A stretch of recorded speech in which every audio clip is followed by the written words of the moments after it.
Ötən gün İran futbol çempionatının son turunda dünya futbol tarixində görülməmiş rəzalət baş verib. Belə ki, Traktor Sazi komandasının çempion olmasını istəməyən İran Futbol Federasiyası stadionda yalan məlumat yayaraq Təbriz komandasının çempionluğunun qarşısını alıb.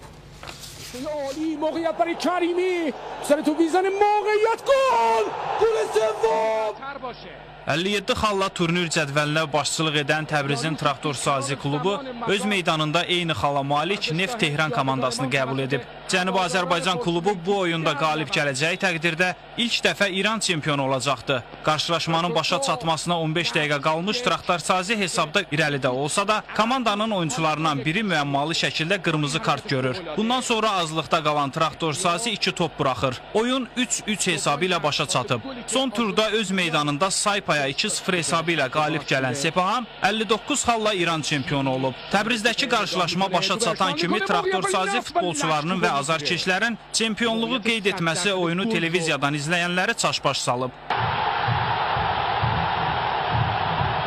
Bazi həm be etmam mirəsə.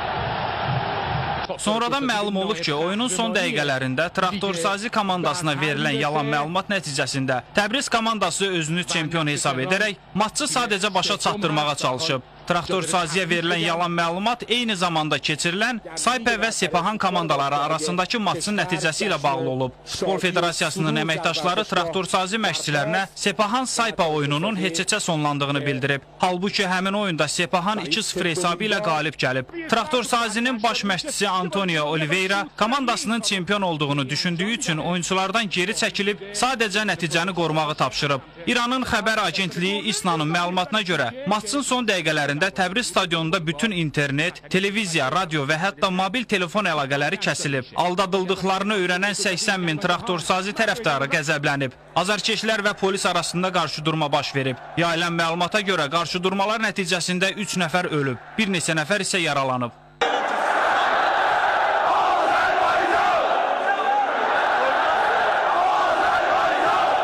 Şərqi Azərbaycan vilayətinin valisi vəziyyətin idarə edilməz bir hal aldığını görüncə, televiziyada canlı yayıma çıxaraq Traktor komandasına edilən ədalətsizliyi və şiddəti görməzdən gələrək milləti sakitləşməyə dəvət edib. Səbuhi Turan, ATV Xəbər.